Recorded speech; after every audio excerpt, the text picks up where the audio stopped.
first thought, bro. That's my first thought. If I'm gonna get arrested with anybody, it's these three blokes. What the f am I getting myself into? Let's go! Let's go. Let's go! What's up, First Thought listeners? Welcome back. Appreciate you guys coming out today. If you're a reoccurring listener, then we love you. We got just myself, Tuck, and Bales today. Tommy could not make it, but that's okay. He's out having a good time. Don't want to be a party pooper. So shout out Tommy for being out there. We got a pretty good schedule for you today. Coming back, it's a pretty busy time in the sports world. But as we know, it all comes down to our boy, our Tucker. I think he's got a pretty good segment going on right now of skier sports. Tuck, what's your skier sports fact of the day today? I got 3 of them today. I'm coming in Oh, hot. fun. I'm coming in hot with obscure sports history. It's going to stick, so check me out. Billy, I got something for you on this one. And you're going to have to break this down for all of us common folk that do not understand cricket, all right? Check me out. All right.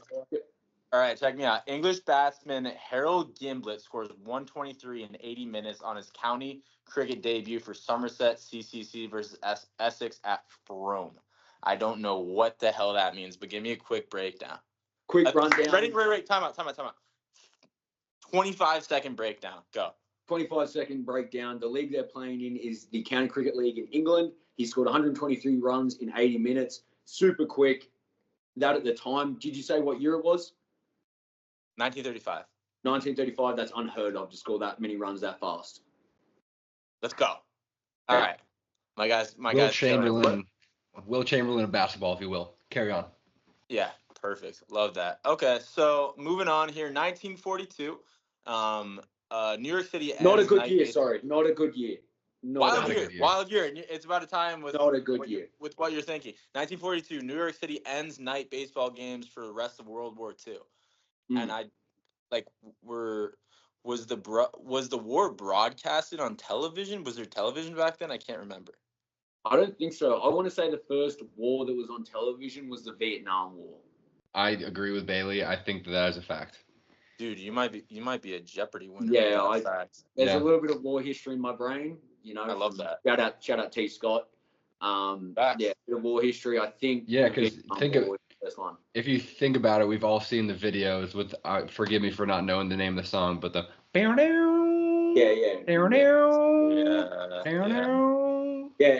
Like Vietnam War, not a great war, but it had a great soundtrack. Sadly. Hey man. It ain't me. It ain't me. I ain't know. It ain't me. Yeah. It ain't me. Fortunate son. Boom. Fortunate one. Yeah, facts. All right, hey, one more. I got one more obscure sports, and then we're moving on here. So, this one is brutal for my guy. My guy Tommy Glaviano from the St. Louis Cardinals makes 3 consecutive errors on ground balls. Like, dude. Like, this guy is king asshole. Let me break Glaviano. Sounds like Tommy, what are we doing out there? Tommy Glaviano. Pick it up and get the ball, Tommy. Come on. Yeah, it's a pick up the ball, Tommy. It's simple. Right, you catch the ball like it's a meatball. Yeah. Wins the bad areas, I don't know. All right, on our agenda today, we got, like I said, like I promised, we keep following up on is the NHL playoffs, NBA playoffs, the PGA talk. We're going to talk a little bit PGA Championship today, what's going on in Valhalla, and then the F1 qualifying yesterday leading into the race tomorrow. But boys, what's going on? How are we doing? How's life, Tuck? Things are good, man. Things are good. It's a few switch-ups as of recently, which is, I don't know, he's got me re-energized and ready to go. I think I was getting a little bit in a little cycle of monotony, but I'm feeling good right now. A couple of different switch-ups. I got a quick wild thing from the other day, dude. So, setting the scene here. I come home from work. It's like 6 o'clock. I'm exhausted. I feel like I'm about to crash for the day already. Lay down on my bed for a quick second. I'm scrolling through my phone, and then I see a quick text, and it's from my neighbor. And so I have a couple around 50, 60-year-old neighbors right across from me. They're really nice people, but she never texted me, so instantly I was kind of like, what the heck? and I won't say her name, but whatever. So she texted me. I look at the text, like instantly read it, and it says something along the lines of, "Hey, there's a strange girl at my house.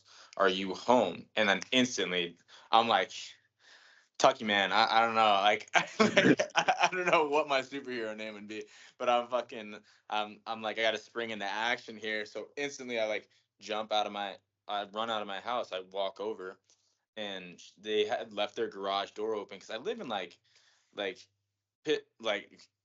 my city, Pittsfield, Massachusetts, not the greatest city in the world. There's a lot of methadone clinics and stuff like that Right. in downtown Pittsfield because there's a certain demographic of people in the city. But like I live just far out enough, like outside of the city, like downtown, where there's like a baseball park and then there's like a basketball court and whatnot. And like so my kind of neighborhood is like just quiet, low key. Anyway, so they like commonly leave like their doors unlocked, like their she told me at least that like their garage open, but like this kind of sketchy looking chick had wandered into their garage, plopped down, and was just like sitting there chilling. And Well, my neighbor, yeah, really bizarre, really bizarre. So I walked over and I'm like, what's going on? And then like this chick like that's sitting there, my neighbor's standing over her. She like instantly like looks really alarmed that I'm walking over, and like she starts crying and stuff. Like she wasn't even like really crying. She was like fake crying because no real tears came out of her eyes. But sketchy looking chick, maybe that she had like been on some sort of something or other, was a little bit more than just marijuana. And An adventure, if yeah, you will, an adventure. oh yeah, this was an adventure for sure. And like I've only been living in this neighborhood for like a little under 2 years now, so it's like that's sketchy. But she had like some sort of story that her boyfriend lived behind the house, and like he lives in the basement. He wasn't there. He's not answering anything. It was just a whole sketchy situation. But I came over and I kind of like helped her like like both of them feel calm and chill about the situation, and then like ultimately it just resolved. She said that she was like, I just gotta stay here till like 7 o'clock, and it was like 6 o'clock. We're like, well, no, like that's not gonna happen.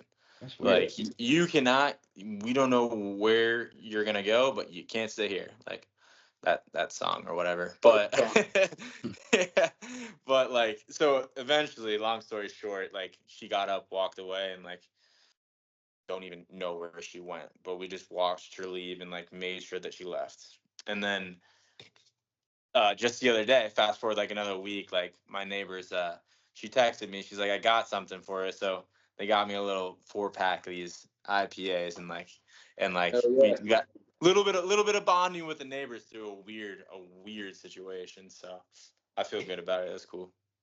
Yeah, Does she live by herself? No, they're a couple that's like 60, like Yeah. Okay. late 50s, 60, but her husband was out golfing. Oh, So okay. Yeah. yeah, yeah, Nice. yeah, Glad. Good that you're a resource for. yeah, definitely.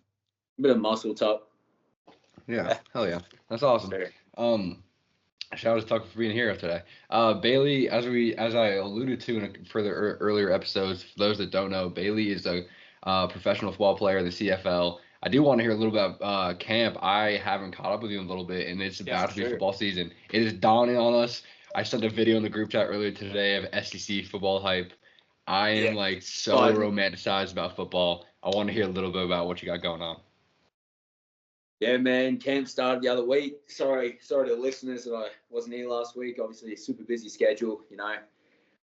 Getting there in the morning, training starts, practice goes for about 2.5, 3 hours ish. Meetings all day. Then we have like a little bit of a break back into the meetings. It's good. New group of guys. Obviously excited about what we've got going on. Team seems to be gelling well together. I'm excited. Third season for myself. Feeling like I've been there for a little bit now. Developed a little bit of relationship with everybody, starting to find a little bit more of a role. And today we have a red and white game tomorrow, so just a bit of an internal scrimmage for a lot of the new guys. Obviously, still competing. Like there's a lot of guys competing for jobs out there. So we've got that going on tomorrow. And it's also for the fans to come get a bit of a look at the team for the first time. Speaking of which, we had our fan fest today, which was cool. So we just spent, a bit of time in the tents, just signing autographs, saying hi to the fans, thanking them for coming out. Obviously, it's a crucial part of the business, engaging with fans, pays our wage, getting bums on seats. That's what we want. And obviously, the more people in the stadium, the better, right? We love that home field advantage. So that's what we're looking for, looking to get a rowdy fan base this year. So obviously, Oh yeah, Bailey, that's so sick. Excited to go. So we Let's play our go. first preseason game on Saturday. So play BC. Oh, yeah. Ooh. Let's go, dude. That just got me fired up about football season, baby. Let's go, It Bailey. does. Let me hit you with a quick question. Dude, it's so Murph. How insane was it? He just said 3 years in the CFL. Does that sound crazy? Isn't that nuts? That Starting does, dude. Going on third. Yeah, that's fucking sick, Bailey. So I heard it too. Yeah. So, like, I've never actually gotten to ask from a perspective of a legitimate sports player, like some of these questions. So I'm fucking fired up to ask some of these questions. So third year going into the league, like, how much continuity has there been since have you guys switched over coaches? Have you guys switched over coaching staffs? Has there been a solid core of group of solid leadership that's been all 3 years? Like, has there been continuity with the team, or has there been switch up for the 3 years that you've been there? That's a good question, actually. So coaching wise, we're pretty stock standard. Coaching wise, we've got a few new coaches coming in, which we're excited about. New running backs coach from Montreal, he's out there, so he speaks. We've got a few new French guys coming in, so he speaks French, which is good for those boys. But mainly my main coaches have all been pretty stock standard. But yeah, so we love our coaches, but the players in that way, we've had not too much turnover, but as it goes in pro football, it's not like college. Like, we have turnover every year, right? So we've got a lot of guys that have gone in and out, but there's been a core group of guys now that have been there for about 3, 4, 5 years that are starting to mesh together, gel together. And for myself, when I showed up, I was 22. Like, there's a lot of rookies now walking in that are 25, and it's their first year in the CFL. Wow. And I'm like, wow, I'm only 24, and I'm going in my third year right now. So it's interesting to see a few new guys going in, and obviously we've got a couple of young guys that are like me that got drafted when they were 22 too, coming out of university, college from Canada. And so we're all starting to gel together. We've been together for a while now. We're starting to find chemistry, so which is pretty exciting. But that's just kind of what you've got to deal with pro sports. You're going to have turnover. What positions are the core veteran guys at? So our quarterback's been around for 3 years now. We've had a few receivers, like one of our star receivers, Reggie Bagleton, he's been around for years. Our receiving group's been around. Either they've gone to the league and come back, or, maybe they've been around the stands for a while, so which is good. Our DBs, we've got a pretty stock standard group of DBs that keep coming back, which is good. Obviously, the fringe guys have come in and out, but there's been a good group of core guys that have worked their way up and are still toiling away there. So I'd say that. And our linebacking core, having the linebackers all come back is huge. And we've had a couple of good pickups there. Nice. I got a broad question, a kind of zoomed out question for those that don't know about the CFL, because it's obviously a very big league, but most of us just don't know the intel. It's just a little bit different. The rules are a little bit different, but more or less it's the same. But just asking Bailey, getting a more professional look at some of these things. I do want to ask how the draft goes. Is it mostly Canadian players, mix of American players from universities in America? Like the pay, how the highest payers played, how do some players maybe translate to the NFL, stuff like that. Just kind of like cover your broad spectrum of what the CFL is to you. So your first question about the draft, a lot of them are Canadian guys from what they call U Sports up here. But then, there are some American guys that we're not sure if they're going to get drafted to the league. They might be a fringe league player. What are they going Are they going to go to the NFL straight away? Do they want to be a free agent? All that sort of stuff. So that's a lot of the newcomers, and there's always new rookies that we call them that are coming into the CFL that maybe bounced around the league for a few years and then just haven't landed a job, and so then now they've come back to the CFL or come up to the CFL for the first time. Your question about the highest paid, I would say I know the highest paid DB is just under $200K for the season. Wow. Okay. I know some of the quarterbacks are getting upwards, like maybe 3 or so. Okay, yeah, legit money. Yeah, so yeah, but obviously guys that have been there for a while and made good production and worthy to their team. So yeah, that's probably what obviously the tough part for people is coming back from. Obviously the NFL is always going to be the NFL, but Yeah. let's work out.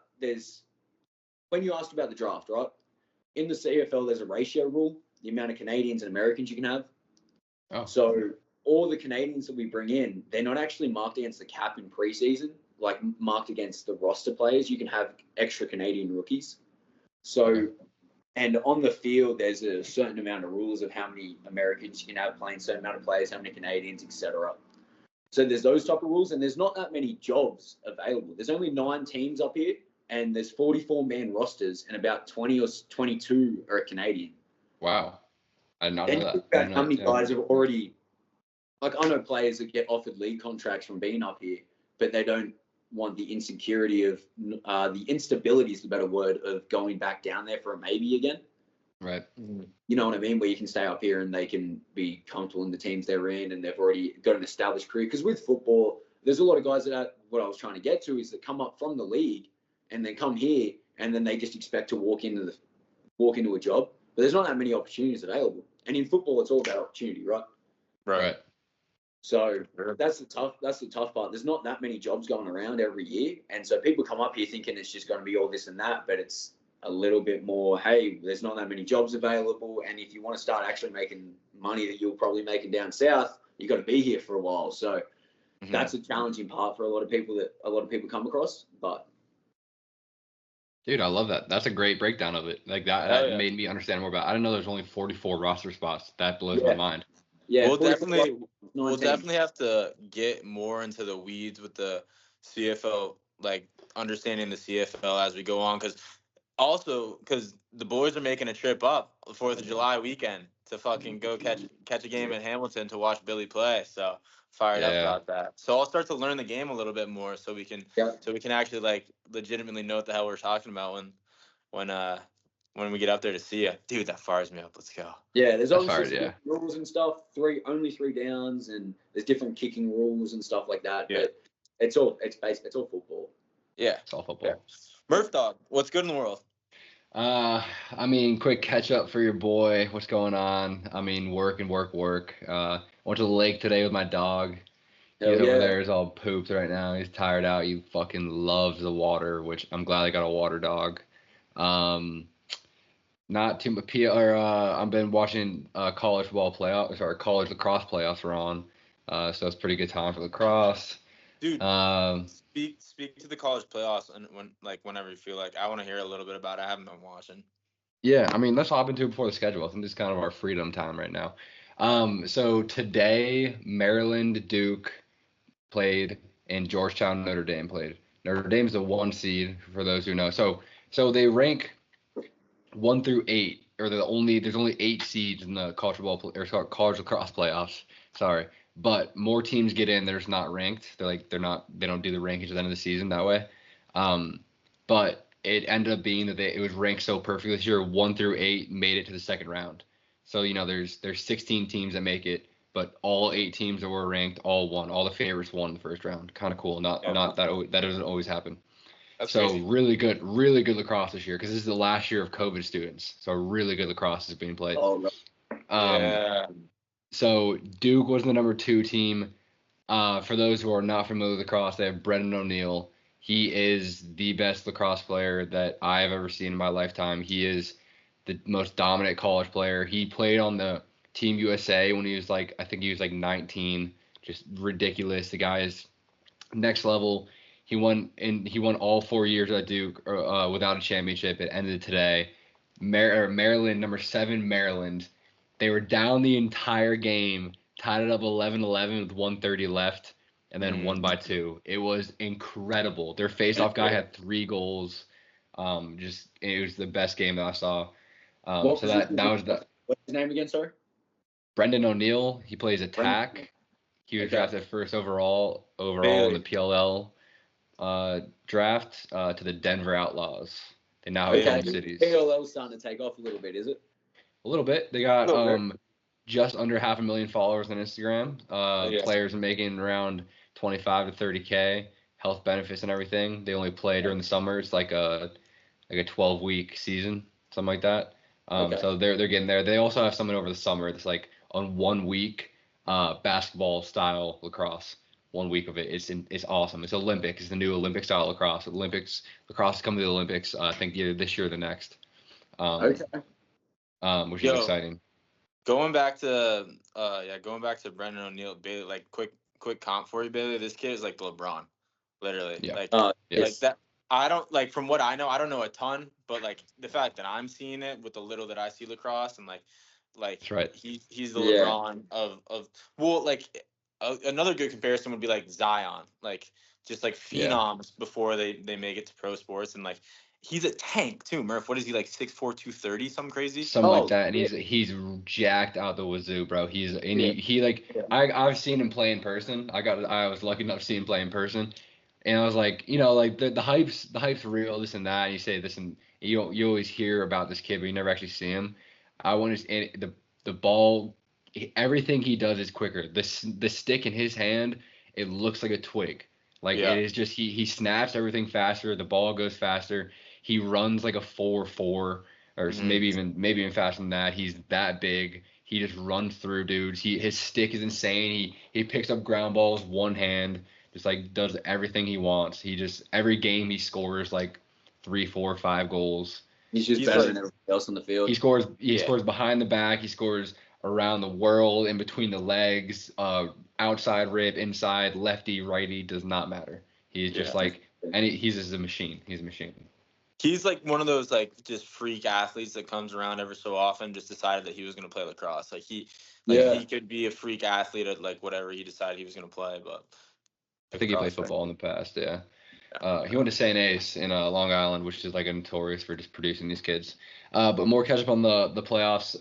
Tomorrow, Tuck and I's favorite team growing up is Syracuse. I have a future on them to win the championship. Our offense is insane. We have a good face-off kid. We have so many D3 transfers that were like fifth years. If you go to a NESCAC, all of us here are familiar with NESCAC schools. It's all the really smart schools in New England that are D3. Yeah. Yep. Tufts, Yeah, Amherst, Williams College, Middlebury, a couple of these random ones. Would you say that's the best division in Lacrosse? Yeah, they have best conference in D3. Yeah, out of the final 4, they have 3 teams in it. Oh yeah, So, definitely. yeah. Like, So yeah. And we shout play out them pretty D3. frequently. I think D3 is just the best league out of all of them. More yeah, passion no there. doubt. So tomorrow, Syracuse plays Denver, which is number 4 versus number 5. I'm still thinking Denver's Syracuse is gonna pull it out. I really think that they have a chance to win it this year. I really did think. Oh, I didn't even cover the Notre Dame game. I'll go to that in a second. I really do think that I did think Notre Dame and Duke, it was almost destined to be a rematch in the championship this year, but it just didn't turn out that way. Duke blew it, and like it just goes to show how good the competition is this year. So seeing that, I think it's kind of important to touch on like so what you talked about before. Like this is the last year of COVID athletes, right? So maybe other people might not understand, but like when my last year of school, your guys' last couple of years of school, like everyone was granted like a 5th year of eligibility, essentially another year of eligibility for COVID because seasons got canceled. So as these years have gone on, like these guys have been in system, like there's like 4 classes now of people that have been in the system for an extra year. So basically the competition in all college sports, D3 through D1, all college sports, like is just up. It's just like a step up because all these kids have been in a system for like that much longer. So like it's like the height of college sports right now. Really is. So you think about it that way.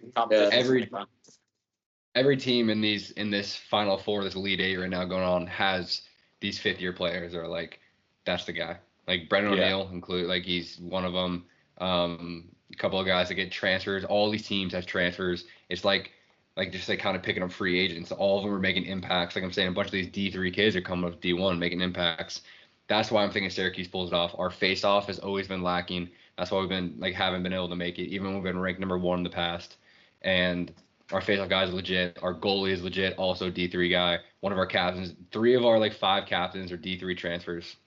I'm liking them over Denver. Although Denver's like that West Coast team, like all like the talent they want pretty much. They recruit every year. They're like the top recruiting class. Them in like Duke. Question: is the game in Denver or is it in Syracuse? No, it's a neutral site since it's in Philadelphia. Okay. Yeah. So, and then the other matchup is something I'm forgetting right now, but I do want to touch on that Notre Dame. Notre Dame played Georgetown. They have these brothers, the Kavanaugh brothers. Everyone in lacrosse knows about them because they're notorious. All of them went to Notre Dame. One of them plays in the pros right now, and then Chris and Matt, I think it is, are still at Notre Dame. They won their first national championship last year, and these brothers are just like they're fun to watch. Like they're like you're the reason like you turn on the TV to watch Notre Dame games because these dudes just do the craziest shit. They talk the most shit. They play lacrosse so like tenacious. They're Gruden grinders, Billy. They're Gruden grinders. They're Gruden grinders, brother. Yeah. They're about 5'10" to like 5'8" in that region, and they run fast, they hit hard, they like do everything tenacious as fuck. They dodge hard. Everything is like 100% scrappy. Scrappy. Yeah, And they're strong built dudes. Murph, didn't one of them play with like a torn MCL or like something like that in the championship? In the championship last year, he's like he won on the Pat McAfee show. He taped his leg with one of those bands, those bands you use in the gym, the stretchy rubber ones. He taped it on the back of his calf and the back of his hamstring to make an artificial hamstring because his entire back of his leg was black and blue. He blew out his hamstring and he just taped it and just like made an artificial hamstring so his leg would like retract so it would come back in when he ran. Which one was that? Was that Pat Kavanaugh? I can't. No, I think Pat's in the league right now. It's Matt and Chris that are there. Matt. I want to say it's Matt. Yeah, I can't remember, but I think both of them were banged up. One of them got killed in the championship. Yeah, we got his head taken off. He looked like he should have been knocked out of the game. Dogs. It was incredible, dude. It was Memorial Day weekend is always the lacrosse championship. In case you guys kind of want that info. I can't remember. Oh, sorry. So the other matchup is Virginia versus Johns Hopkins. For those that don't know, Johns Hopkins had a period when they ran shit. They had all their recruits. They had like the 3 or 4 Tualatin winners in a row, which is the Heisman of lacrosse. Kyle Harrison and Paul Rabel, like the 2 biggest figures in lacrosse. They have the biggest brand. Paul Rabel's the owner of the PLL, the professional league, and Kyle Harrison, the Michael Jordan, which is like all of like the Jordan brand stuff is all K18. He has his own clothing brand, shit like that, sticks and stuff like that. So Johns Hopkins is back. They're sick this year. They finally gotten the recruiting back. Coaches are there. I think they're gonna win, but Virginia has like the leading scorer in NCAA history, leading goal scorer, and then this kid, Connor Schellenberger, who's drafted number 2 overall. Comparison for him is like a Lamar Jackson, but he's white. This dude is shifty as hell, and he's a quarterback. He'll get like 3 goals a game, but it'll end with like 5 assists. I think he averages like 4 or 5 assists. Ridiculous. I love that comparison. Love that. Yeah, that was good. Yeah. That was good. Good for the white boys. Allen Iverson type. He's just insane. He's fun to watch. He's a good kid. Every time he interviews, he's kind of awkward. He'll like kind of fumble a little bit, but he's like he'll always smile and laugh it off like I'm a fucking idiot. But he's a good kid and he's smart. Yeah, I think he's smart. I mean like lacrosse generally. Kid's got some brains on him. But that's my lacrosse cover of it. Good time, exciting time. Monday, Memorial Day, championship's on. Tune in for a little bit. Headed back into our regular schedule. All the boys got caught up. That was a really good segment right there. I do want to hop NHL. I think we're going to make this one pretty quick because I think I'm the only one that kind of sticks to it a little bit and follows along. But NHL, for those that know, I'm a huge Bruins fan, and our season ended yesterday to the Panthers, which sucks, but it was overall a positive season. I know that's loser talk. Some say it's loser talk, but we weren't even supposed to make it. Yeah, you win. We weren't even supposed to make the playoffs, but I thought we might actually win it. I started to believe that we're going to win it. Anyway, that leads into the Panthers playing the Rangers in the next round. Two of the hottest teams leading into the playoffs. This is exactly how it's supposed to play out, in most people's opinion. In this series, I see the Rangers winning. Which I am pissed about, but I'd rather see them than the Panthers because I'm sick of the Panthers. You're a Um, loser. You're a loser. Well, you're just sick of the Panthers because the Panthers have the Bruins number, bro. Past 2 years, yeah. Yeah. I'm a Was it loser for 3-1 what? They came back from last You're year. a loser talk, Yeah. dude. Oh, the Bruins, they made it. Nobody expected us to make it this far, dude. Fucking Oh Bruins shit! Bruins have done the same shit every year. I said this on one of the last pods. Bruins Yeah, you have did. done this for the last I said they're like the Packers of the playoffs in the NFL. They make it to the NHL playoffs. I'm a casual and I know this. And they make it to the playoffs. They have all these expectations. They blow it. It's been ever since they won that one Stanley Cup, and then they made it to the Stanley Cup final against the Blackhawks, and that's the furthest they've made it since. And then they lost to the Blues, and Blues, and they made it to So yeah, I blow just it. started to believe. I just started to believe so much that I was like, holy shit, we're the team of destiny right now. And like when we went down 3-1, I was almost excited. I was almost like, yeah, let's do it. You're a But, delusional fan. I love that. I love Yeah, that for you. You're a yeah. delusional fan. That's beautiful. yeah. So we'll go predictions for that game. The first game's on Wednesday, the 22nd at Thank 8 you. p.m. Eastern time. Tucker, who you got? Florida Rangers Panthers, New York Rangers. I know nothing about either team other than Kachuk. Kachuk's on the Panthers, right?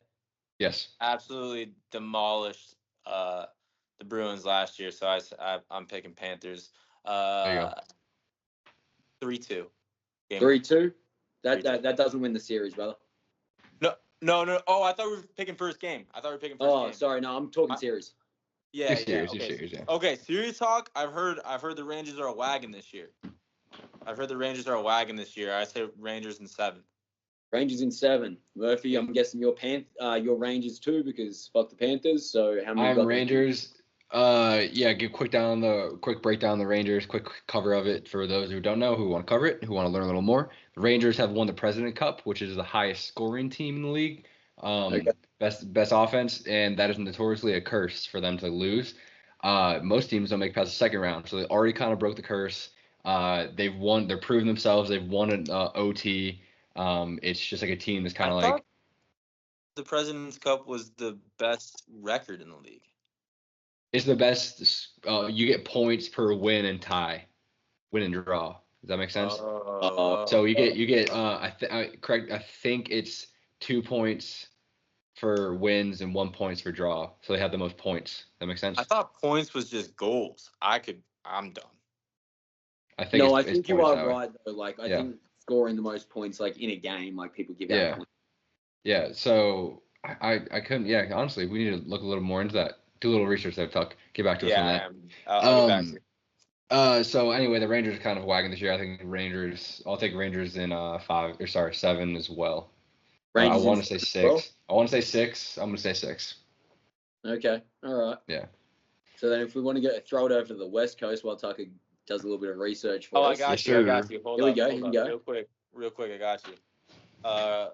The President's Trophy is award given to the team that finishes the regular season with the best overall record. Okay. And, There you go. And then I'm going to look up what points are. Talk about the West. Yeah. Okay, Going to the West. Going to the West, Bailey, I'm going to have you break it down a little bit for me.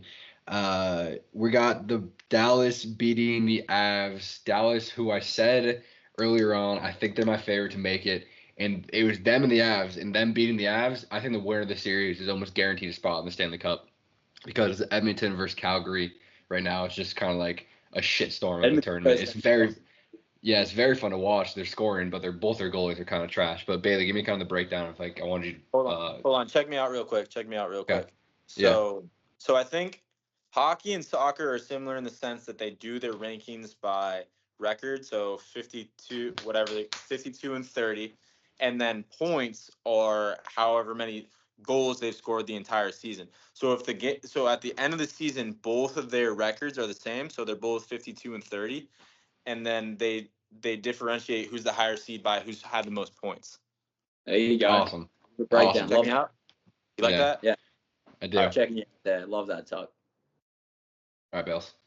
So West, as Murphy just mentioned before, Dallas go through. They beat the Avalanche 4-2 in the series. And Edmonton Oilers are playing the Vancouver Canucks tonight, not the Calgary Flame. Calgary Flames have struggled the last few years. They're going into Game 6 tonight. I think Tucker might be at the ground later. We'll have to come back and find out about that. I might be on the winner of that- grounds. I might be on the grounds. Yeah, Tuck might be on the grounds for us to give us a little update. And then the winner of that plays the Dallas Stars for the West Final. And if you guys go back to the first round, we could check the tape if we wanted to. I do remember saying the winner of the Stars and Knights will go on to win the Stanley Cup final. And I'm still backing them to win it all. So right now I'm saying the Stars are going to beat whoever wins out of the Vancouver Canucks or the Edmonton Oilers. So we're riding the Dallas Stars wave all the way until the Stanley Cup, baby.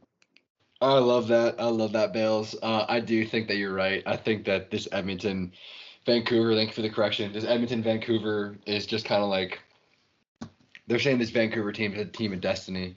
I think it's just like this messy series.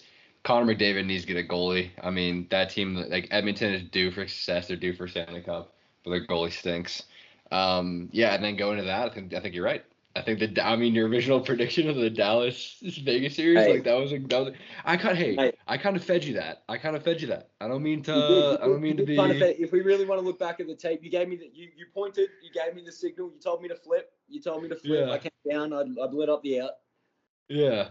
Really, I So, did. No need to check the tape though. I do love the callback to one of the OG, like the original episodes. Yeah, you definitely picked the Stars. Yeah, man. yeah, Like, dude. I've been a big hockey fan ever since way back when. When I was a little Yeah. pup, when What's His Face and Old Mate were playing, and the way they would slide around to that ice and hit that puck. Yeah, hockey big So, in Australia. balls Hockey and shit. big, Oh. big So in the all of Outback. us, it sounds like all of us have Dallas versus Rangers in the championship in the Stanley Cup. Tucker kind of disagrees with Dallas going. But that's gonna be a 6 series. If Dallas wins it, shout out the boy Bales. I hope we put a little money on that now. But that's done with the NHL. We want to skip into that and gamble responsibly. We want to hop into the NBA. We're gonna start in the West. I'm gonna toss it off. I need to pee super bad. So I'm going to toss it off. Dallas, OKC. I think it's one of my favorite series too, so I'll be back in a second. All right, for sure. So I can break down Dallas and OKC real quick. Murph just hit me with that, so I'm gonna sit here. I'm gonna buy myself a little bit of time, but I am on the series right now. So hey, boom. All right, I got it. Game 6 actually happening right now. We might have a reporter on scene later to know later. Who knows? I might be at Two places both. at once. Yeah, it might be at 2 places at once. But let's see, Game 6. Oh shoot, I can't see I think. Oh, Dallas is up 3-2. Dallas is up 3-2. They could potentially close out tonight. I don't see it happening. I think it's gonna go Game 7, which is dope because all if that's the case, then all the other series except for the Celtics series are going 7 games. Yeah. So every semifinals game is gonna go 7 games except for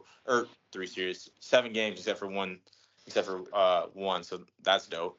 Love that. High contention in the playoffs, but so Luka and Kyrie have kind of just been trading off games that they want to ball out in this series, and OKC just got ran out of the stadium last game, but I don't know. Honestly, I didn't watch a ton of either of these games, but what's up, Murph Dog?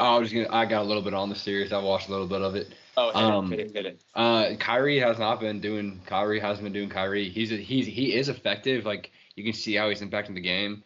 He's playing well, but he's not racking up too many points right now. It's Luka and somebody else, but really I know that Dallas has been disregarded for their defense like earlier in previous seasons, even earlier this season. I believe they had the worst defense in the league. Something like that. People are like laughing at them for. They're not going to win a series this way. They made some trades, and their defense is locking up. That's part of the reason that OKC had like 89 points or something like that the other night, which OKC is a firepower offense. So this series has really been coming out on defense and just like playing conservative on offense, honestly. So it's interesting how the series turned out that way because I think that you watch teams adapt to different play styles. Both these teams are very gung ho offenses. It was score, score, score. That's what both of them are known for. And then credit, I don't know the Dallas coach's name, but credit to the coach. They've slowed it down. They've slowed it down an incredible amount, and it's like just made the difference in the series. I wanted OKC to win this, but I think that my earlier prediction was Dallas. No, I think I actually chose OKC because you chose Dallas. I think that Dallas is gonna actually win this. Are they in? They're in Game 6 tonight. Game 7. Game 6. Game 6 right now, around the grounds. I'm live here at Dallas Mavericks home ground. The OKC Thunder are up 13-4 with 9 minutes left to go in the first quarter. Ooh, 13-4. Okay. So it looks like it might be the Thunder's night. I hope it goes to Game 7, but I do have Dallas winning this series.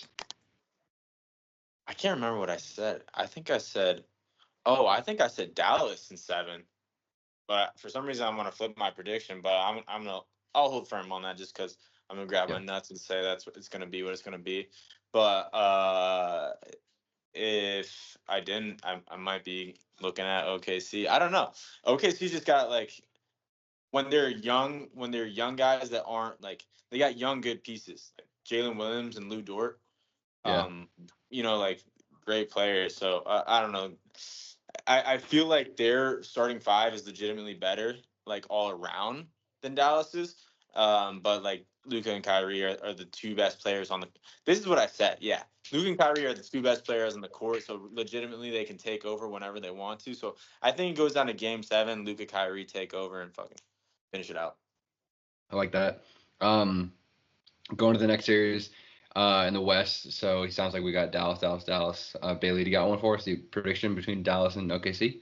I'm going to ride Dallas. I know they're down right now, but I can just feel the energy in the stadium over here, and I can just feel Dallas running away with it tonight. So they're up.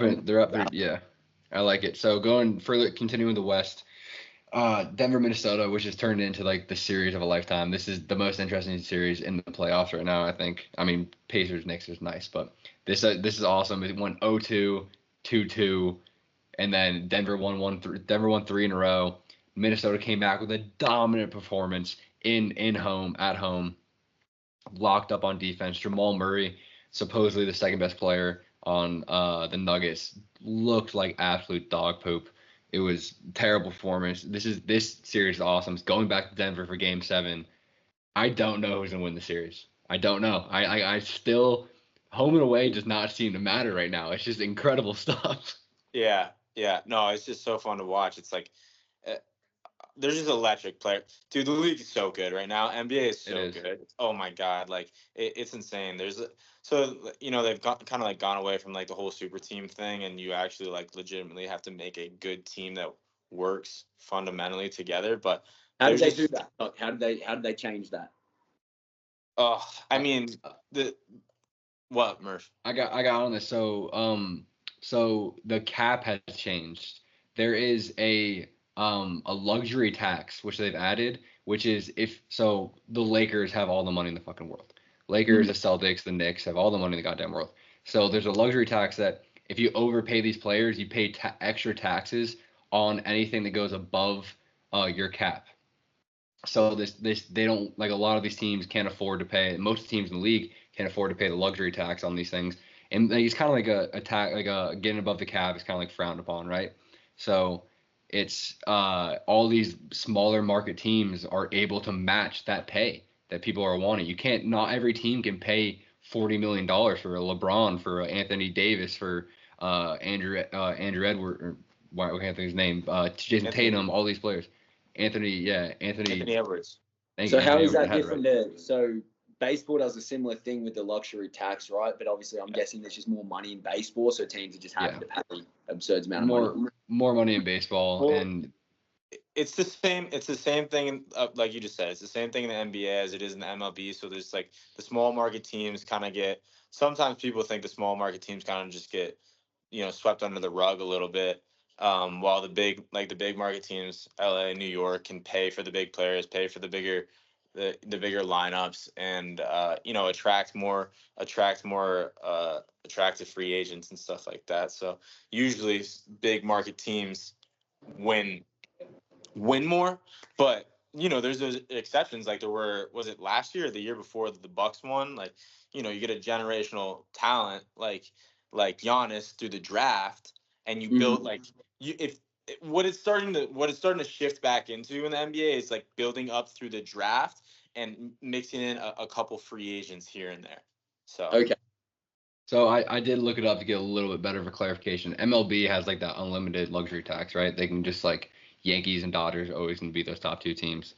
But the NBA has a hard cap at I believe it is 165 million. When like No. the actual salary cap is 135, and then the soft cap with the luxury tax is 165. Right. So you can only have a certain amount of luxury tax players on your thing. There's ways to get through it through like keeping a contract with a player and like, keeping a player. Okay, here's the thing for me. Here's the thing for me real quick though. The thing that makes no fucking sense is like, and people make fun of the NBA cap because like big people that really know a lot about the cap and contracts and all that, they make fun of it because they're like, is there even really a fucking NBA cap?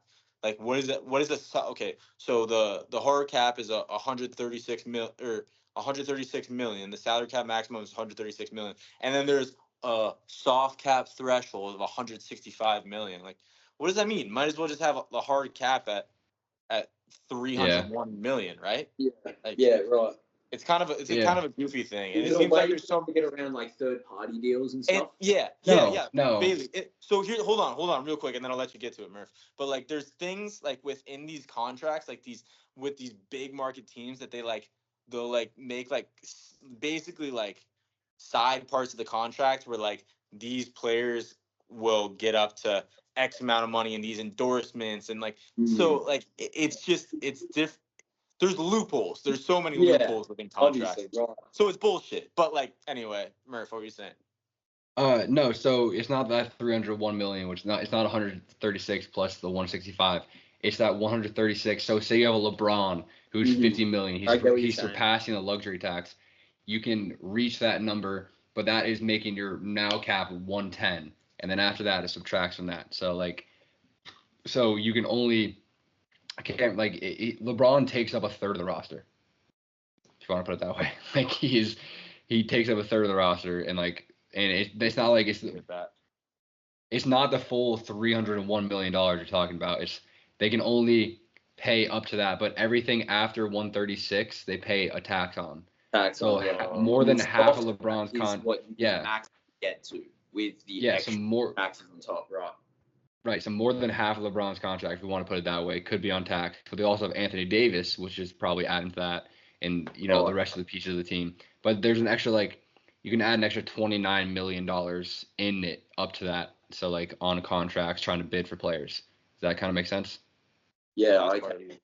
Last part you lost me a little bit, but keep it going. Yeah. It's all good. He's 136. Players. Yeah, 130. So 136 is your cap. But you have an extra $29 million if you want to you want to stretch on that and Okay. Yeah. Boom. Yeah. You got me. Yeah, gotcha. So that's the luxury tax. That was a good little breakdown on this for you. But that is why these smaller market teams are getting a better chance. And like Tucker alluded to, the draft is becoming more and more important. Getting those players, keeping those players. That's why the Celtics are good. That's why the Nuggets are good. T-Wolves, stuff like that. I think that we just passed. So we were on the Denver Minnesota series. We're talking Denver Timberwolves. So then, if we want to go east, obviously we've got some big Boston Celtics fans here. Boston go through to the East Finals, winning 4-1. So I'm sure you boys are pumped about that. They'll play the winner of the Pacers Knicks Game 7. Yeah. Yeah. First 2 rounds of the playoffs don't mean shit to Celtics fans anymore. We just want to see rings. That's all I gotta say. I completely understand that. Bringing it back to what we were talking about, the Bruins, same thing. All year, best team going around, and then. Yeah. So the Celtics. I mean, I heard Pat Bev say someone earlier, as in like people were upset that they didn't sweep, that there hasn't been much sweeps this year, but it's just the league's better than it's ever been with this new cap, this new teams being spread out everywhere. The league's better. There's just not going to be sweeps. There's just not teams that can be swept. There's not going to be really weak teams making the playoffs. Maybe those 8 seeds, but especially in the second round, it's just not going to happen. So the Celtics losing one, seeing them learn and come back and just dominate is just such like a boost of morale for us. It's such like we can do that. We can overcome this. So seeing that early on, opposed to one that we might face adversity in the finals or like the Eastern Conference Finals, which is coming up, that gives me a lot more confidence that we can we can drop 2 games, but I still think we're gonna win it. Say we even go down 2-1 to whoever we're playing, I still think like the adversity that we face, the experience that we have as a team, we've been to the finals, we've been to the Eastern Conference Finals 3 years in a row. I think that no matter what, I still really foresee us. Like I think this is our year. I know I'm getting a little emotional about this. Merce juiced up about the Celtics, and Yeah. I have the same energy. I'm excited, but same thing that's happened to the Bruins Just want in the rings. past. Just want rings. What? You just want Want rings. rings, dude. Want rings. But like same thing that's happened to the Bruins in the playoffs has been happening to the Celtics, dude. Like we're following the same pattern with both these things.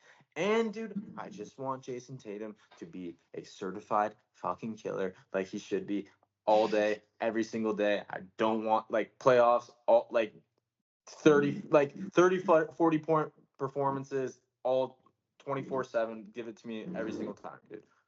So when we went 1-1 with the Cavs, Jason Tatum led our team in scoring the next 3 games with 30 plus points in every game. I think that he found a little bit of that habit that he's like, this is me. I'm pissed off. I want to win. You don't see them celebrating. Yeah, they're happy. They're happy as a team. You can tell we get along.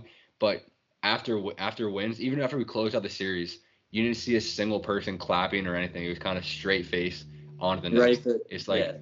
Yeah, you can tell someone's a little bit different this year. There's just like look in her eye.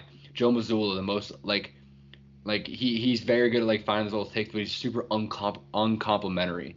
Like he's just kind of like he kind of sticks in the background, tells you what to do rather than like telling you that you're doing like great job guys, great job. He has this expectation of us, which is great. I think like the stern look in his face after we won that series, as in like we have more work to do. Like he almost looked unsatisfied that we won by 15. He was like kind of upset the way the game ended almost. Like he was like he had more in him, and I love seeing that from a young coach.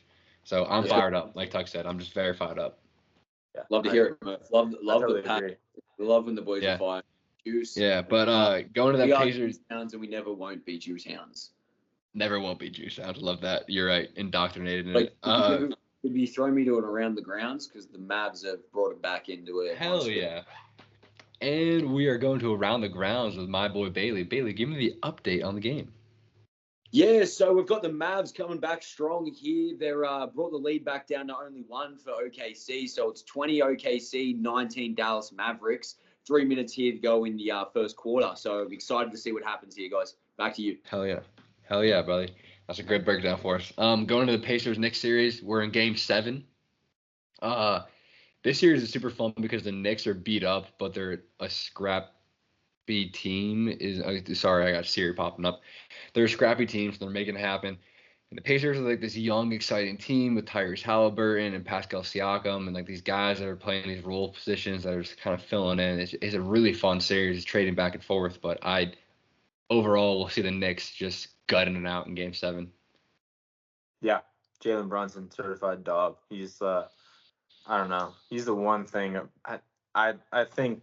I mean, I'm still thinking Celtics. I think the Celtics should still walk it into the finals, to be completely honest. But Jalen Brunson is the one thing that I feel like. I think the Knicks close out the series. I think they close it out. I'm gonna say here's my take for you: a 7-point victory.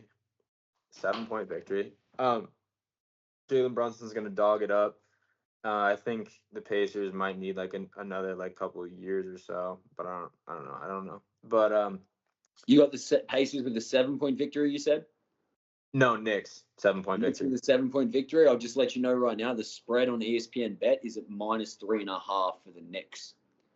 Yeah, I believe that. Everyone thinks it's So gonna be a close you'd be game. you'd be hammering that spread right there. I'd take the Knicks. Yeah, against the spread. I like that. And then we've got what about an over under? The over under is at 208.5. What are you taking? That'd be 104 points each. I'm taking the over. It's game 7. Yeah, over. Okay.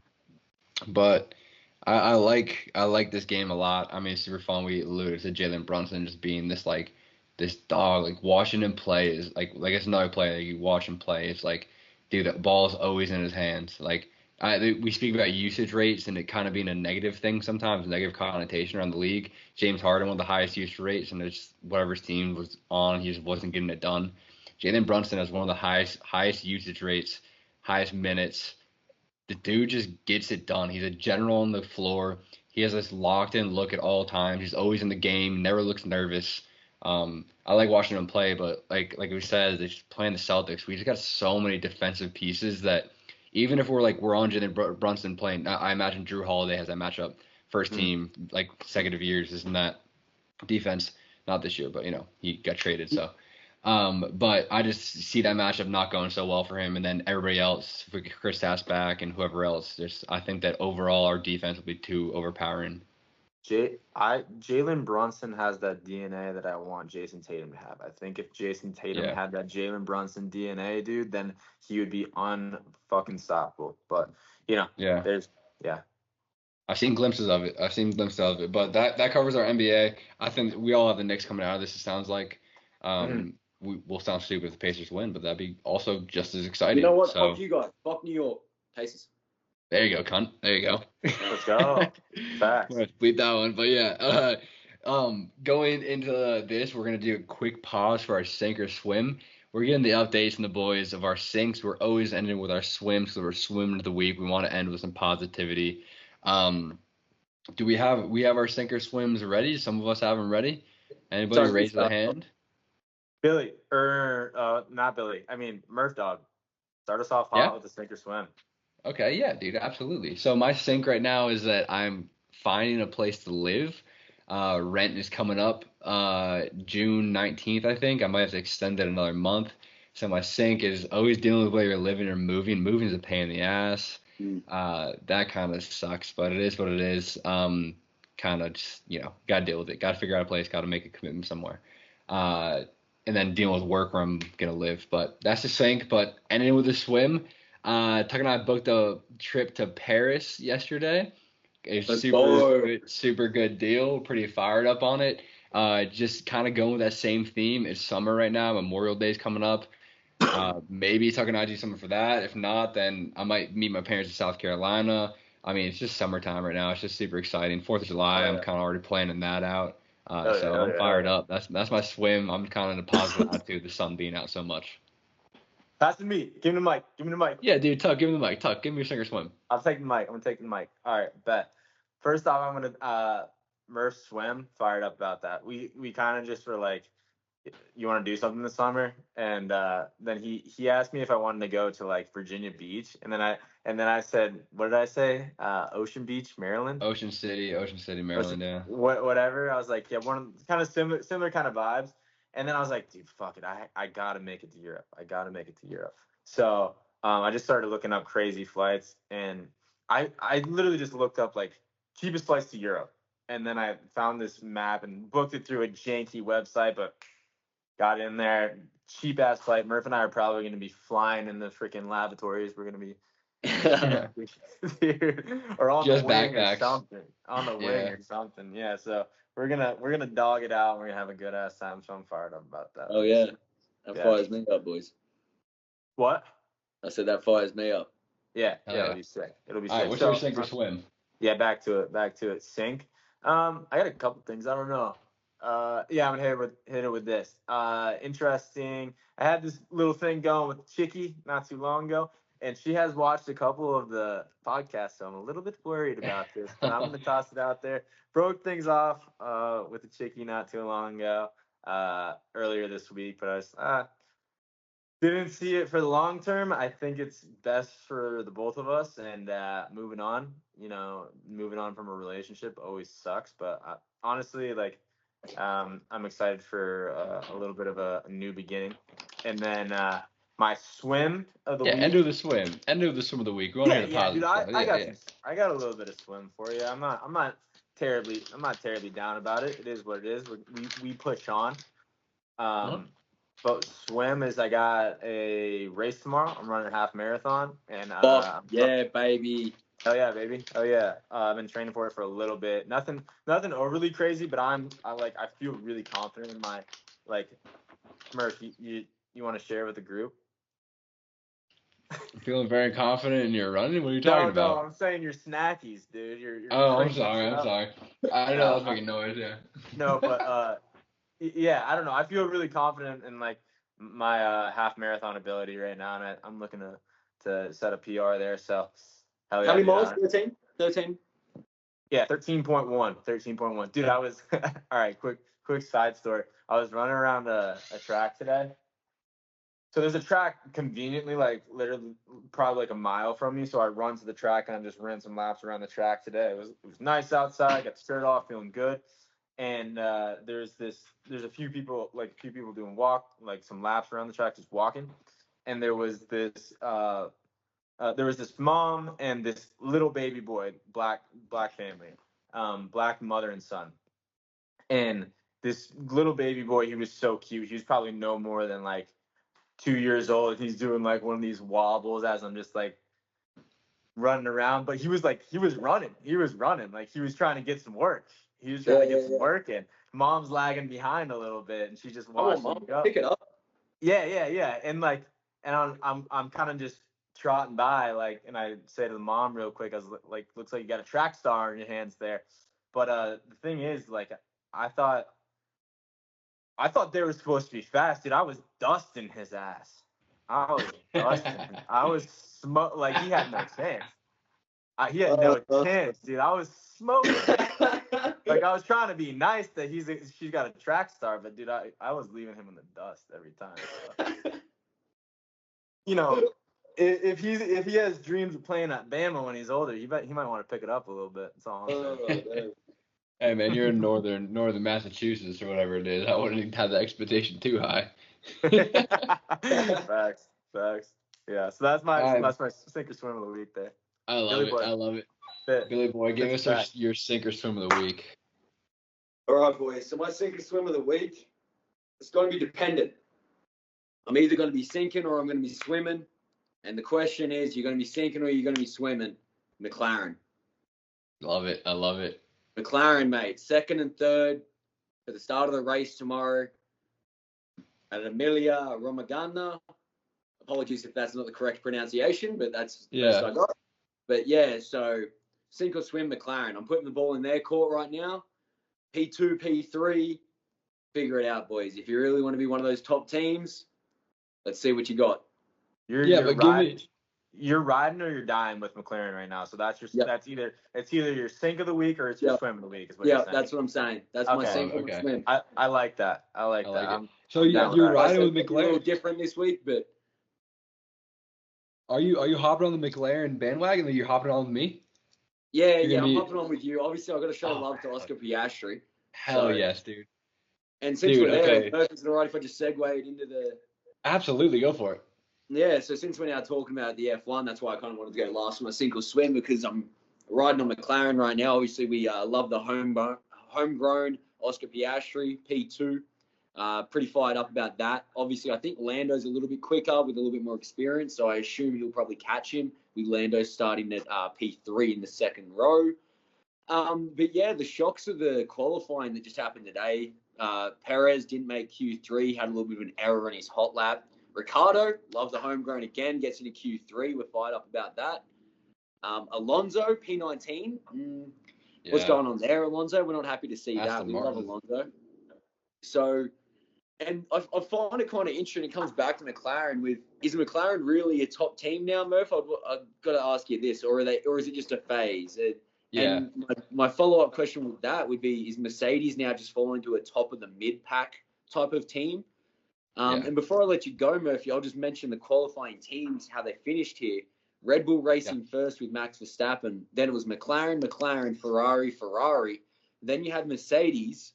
Then you had the old AlphaTauri Red Bull with Yuki sneaking in between the other Mercedes, and Ricardo rounds out the top 10. So I feel like maybe we're having a little bit of a shift in F1.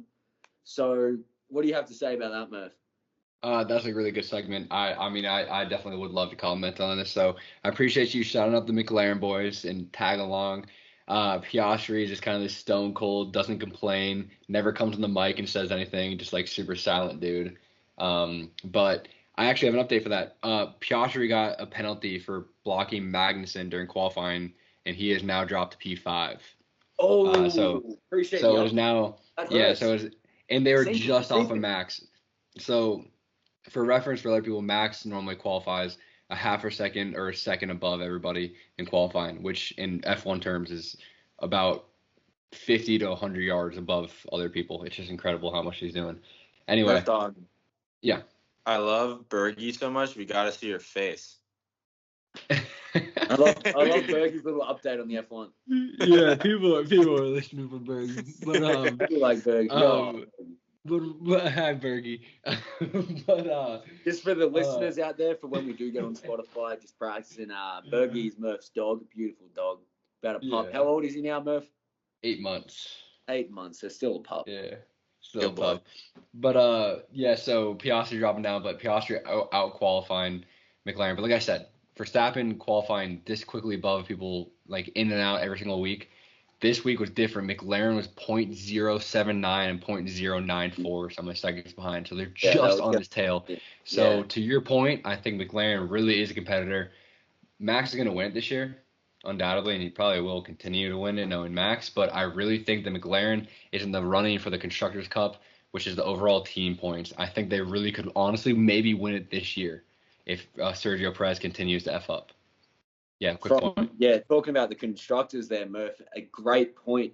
The Red Bull Racing, though, I don't know if they might have too much of a lead. There's plenty of season to go, but with Max still comfortably picking up 25 points every week. Red Bull Racing right now is sitting on top at 239. Ferrari's still in second at 187, and then McLaren's in third with 124. And then the gap. Mercedes falling off. Mercedes is sitting in fourth, only on 64 points. So almost less than half of McLaren's points. So really interesting to see what's happening with Mercedes in the future. But to your point, McLaren's definitely still there to compete for constructors. I don't know if they'll catch Red Bull, but I'd love to see them catch Ferrari. So it'll be interesting to see how that turns out at the end of the year. Yeah. I got a quick announcement to make. I love all the stuff you guys are saying so much, but I have been looking around in the F1 game just a little bit, just since my boys are so into it. Okay. I gotta get into it. I gotta figure some shit out a little bit. So I've been looking around a little bit, but I've been a free agent in the game, searching around to see who I wanna ride with, and my official announcement is that I'm committing to Yuki. I don't. Okay. I got a couple. Great pick. I based it off a couple of reasons.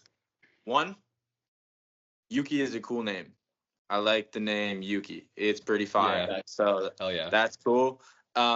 Two, based off what you guys spoke on in like one of the last episodes about how he just does not give a fuck. Like he comes up and like something I love. There's something I love that like when a foreign person learns like all the cuss words in English language, and they're just spouting off all the cuss words in the English language, and they're just like fuck this, shit that, yada yada.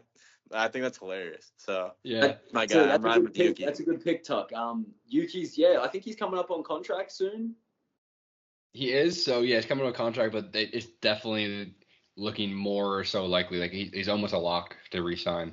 So, but I'm going to use that as a segment to your question earlier about how the F1 kind of circuit is opening up more and more teams are competing and Mercedes is falling off. And hold on, real quick. Sorry to cut you off, Murph. I need a Yuki comp. 2 questions about Yuki because I need to ride with Yuki. Who does he drive for? And I need a Yuki comp. Go.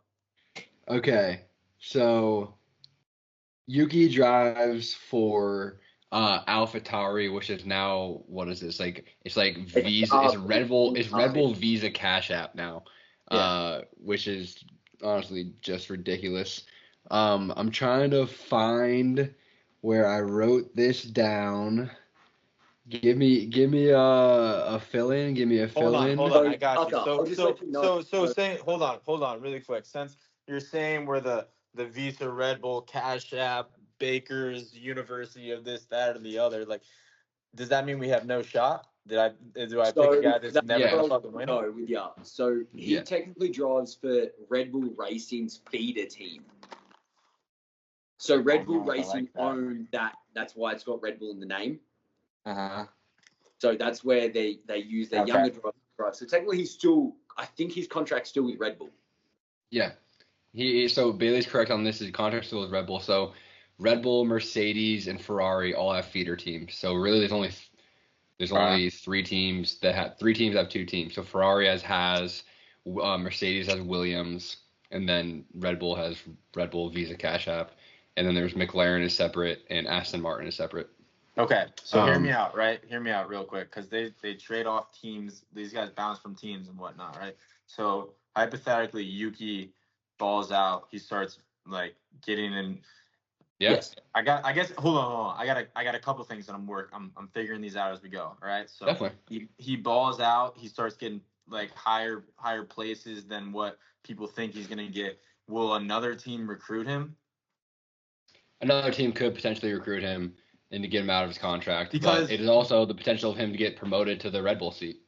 okay, With all right, cool. Sergio Perez is now leaving a seat too, so there is an open seat for that Red Bull. Oh, That's not guaranteed. They're But they're yes. still he is still the favorite to resign. So here's Okay. my question. Here's my question off that then. Is Yuki a penny stock right now? I'm getting the game early, and he might be on the rise. Yeah, you are. Yeah. I wouldn't say penny stock because there's so many drivers that are reserve drivers that do the Mhm. testing and all the virtual stuff to get like the data on each course. So there's a lot of there's penny stocks as in like a Lance Lawson, some guy that raced last year. He filled in for when Daniel Ricciardo broke his hand and got a point, and he's like this great New Zealander kid that a lot of people love. But he's a reserve driver for Toro Rosso for the same. He's behind Yuki and Daniel Ricciardo. He's a penny stock. Like Okay. he doesn't have a seat right now. But Yeah. I predicted this kid to be a killer. He grew up Okay. broke, not affording to get carts. He got his cart stolen, his entire van stolen at a race, and then they had to like piece shit together and still qualify pretty high. This is like when he was like 14, way back in the day. But he's a stud. He's a penny stock. Lance Lawson, remember the name? This kid, what's his name? Lance Lawson. He's New Lance Zealander. Lawson. Love the name. He sounds like a driver for sure. Love that. Yeah.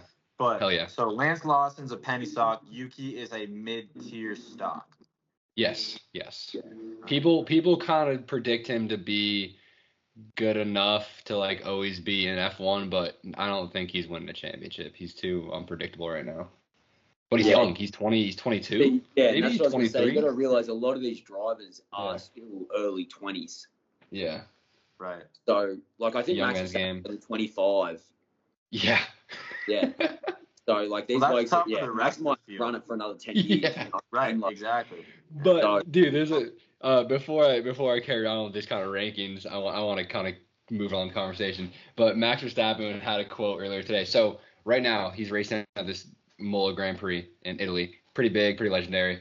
He right now is in the middle of a virtual 24-hour virtual Grand Prix. He's also like a Twitch streamer. Yeah. And he's doing a 24-hour race right now. And he's been P1. He just wins this and then wins one F1 championships. But he already said, he's like, I've accomplished everything I ever set out in F1. Now I just chase wins. He's like, he said that in a quote and then just stopped it. He's like, I've accomplished everything I ever wanted in F1. There's nothing left for me that I have a goal for. Now I just want to win. He's like, now I just chase wins. That is just a savage quote. Yeah, that's savage as fuck. That is insane. Like he just like he is so pinpoint accurate, lives in dreams and dies by the engine. Like he just loves he loves wheels. He loves anything going fast. Like in his off time, he literally gets off from racing F1 and then goes straight to streaming, driving in a simulator. Like it is like all he does is just always sit down in a chair and drive. Like that is what he does. He's a killer. He's a savage. He doesn't talk to the media. The media hates him. He laughs and jokes in the media, makes fun of people, and compliments on their intelligence, stuff like that. He's an asshole, but he's like a lovable asshole. Like it's like insane because he's so good that he does not care to be famous. He doesn't care for any of that. He's like, I'm here because I'm the best. I'm here. I'm not here to do all your shenanigans. Killer. Oh, Murph, I got a question for you to pull you back to what do you want to say about Mercedes? Yes. Okay. So going back into like the kind of rankings. So there's these top three teams: McLaren, then Ferrari, and then Red Bull being number one. But then it was the bottom five being Aston Martin, or sorry, the next five out being Aston Martin, and then Mercedes, or Mercedes then Aston Martin. But Mercedes is falling apart, and Aston Martin is falling apart, and you see Red Bull investing more into these feeder teams. So Red Bull Visa, like with Ricardo and Yuki being two really good drivers, now it's coming more down to driver skill and like investments and whatnot. So you see this Visa team kind of showing up to like possibly steal that fourth spot, which would just be insane. It would shake up kind of what's happened in the past 5 years, pretty much, maybe even more. So that'd be awesome to see them do that. Alpine sucks; they have no chance. Like they have the money for it, so they might be able to turn something around. Just knowing their history. Williams has no money; they're pretty much dead broke. They have Logan Sargent. What'd you say? They're still living off the 70s, and Logan Sargent he's absolutely robbing the F1. Yeah, there's an American driver, Logan Sargent. They have him for marketing.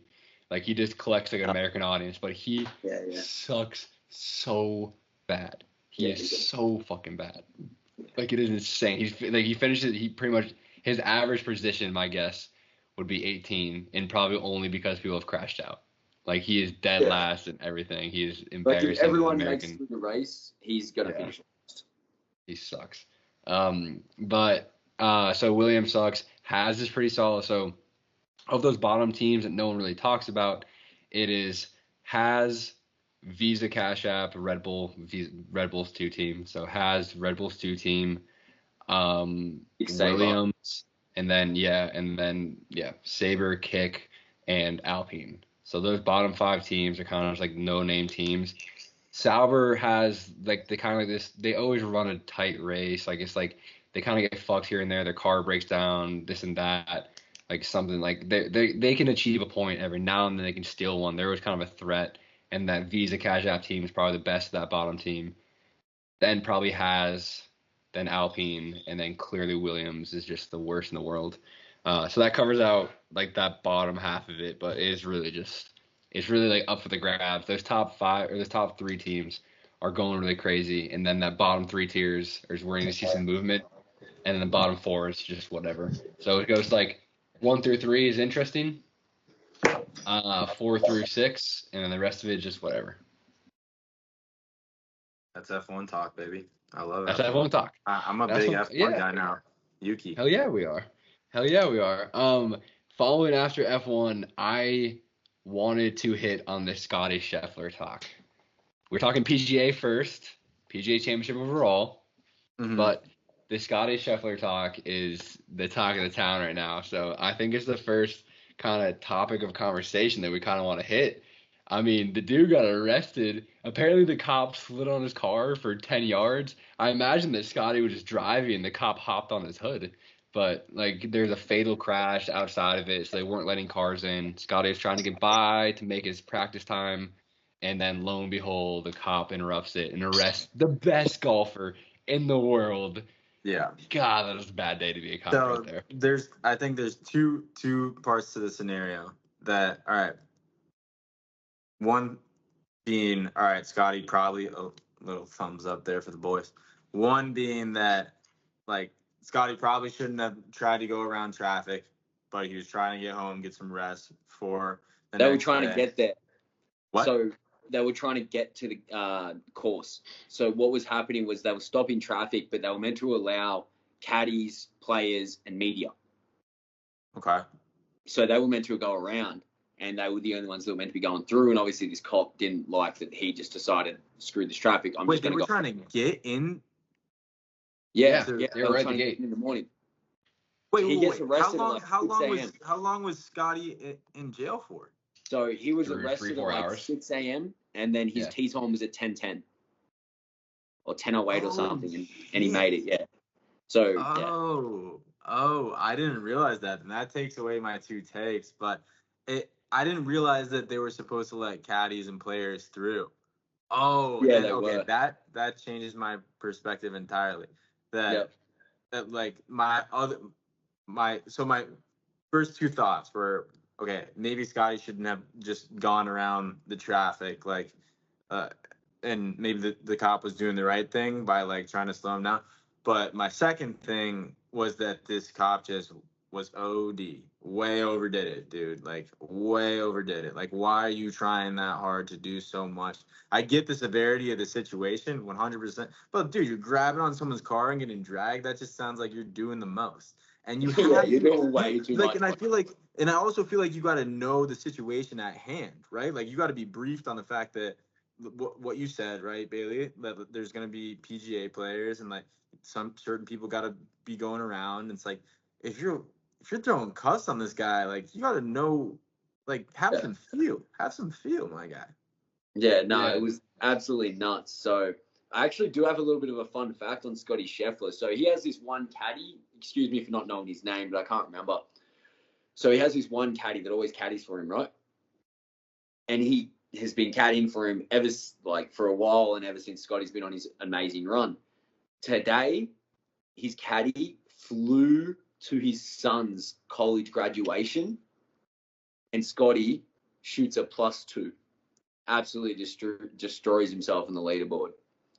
Oh, Murph Dog, what do you have to say on that? This same caddy, I believe, was Tiger Woods' caddy at one point back in the day. Is that true? Okay. Boys with the fun There's fact. something to it. But yeah, so going back to Scotty, where he's at right now, I think he's -7, I want to say. What's the but, leaderboard look like? He is -7. He teased Yeah, off. weird. Oh yeah, so yeah, that's pretty big. So Colin Morikawa made a move, tied for first right now, which is incredible stuff from my guy. I love Colin Morikawa. Me too. I think he's tied with Xander Schauffele. Thank you. Schauffele? Schauffele. Xander Schauffele at -15, which is incredible stuff. Figala is at -14, and then we're going. Victor Hovland's one of my favorite golfers. He's -13. A couple of our other favorite players. Victor Hovland. Victor Hovland. Yeah, Hovland. Yeah. He's one of my favorite golfers. I love him. Yeah, I kind of hopped on him like maybe a year and a half ago, 2 years ago. Been riding ever since, right? Shane Lowry, though. I want to give a shout out to Shane Lowry. He's actually tied fourth on the leaderboard right now. He shot a 62 today, so he went 9 under the card. Oh, shit. Yeah, so he went 9 under the card, so he's sitting at 13 under for the weekend. Wow. And Good so he's only 2 shots behind the leaders right now going into day 4. Love him. Like, I don't know. So when we talk golf, I don't know a ton about it, but I know enough. Shane Lowry is, he's just like a beer drinker. This guy just loves. Oh, he's Irish. Bro. He's Irish. Yeah. Oh yeah, he's a beast. Yeah. He's got a belly on him, but he just hits shots and he has a good time. That's what I know about him. That's all you want, right? That's all you got to do. Yeah. If I'm looking at it right now as well, some of the other highlight names while I'm moving on is Jordan Spieth at 19, tied with Rory McIlroy as well. Rory McIlroy had won the last tournament going in. He had high expectations. Just went through a divorce. Shout out my guy Rory. Hope he's doing well. Scotty Scheffler at -7 is 24th. I want to say Max Homa is 29th. We got to shout out Max Homa. I think he's one of our favorites as well. And then Brooks Koepka is all the way in 47th at -4. So not great for him. It is what it is. But we'll check out more on Sunday. We'll find out more on Sunday. I'm sure we'll cover it on the next pod as well, who won it and who didn't, who kind of blew it. There'll be more drama in the end. -7 for Scotty is not very likely to come back to -15. So we got to see one of those top people running out. Someone we probably didn't even name might win it. Hopefully Colin Morikawa wins it. I like him a lot.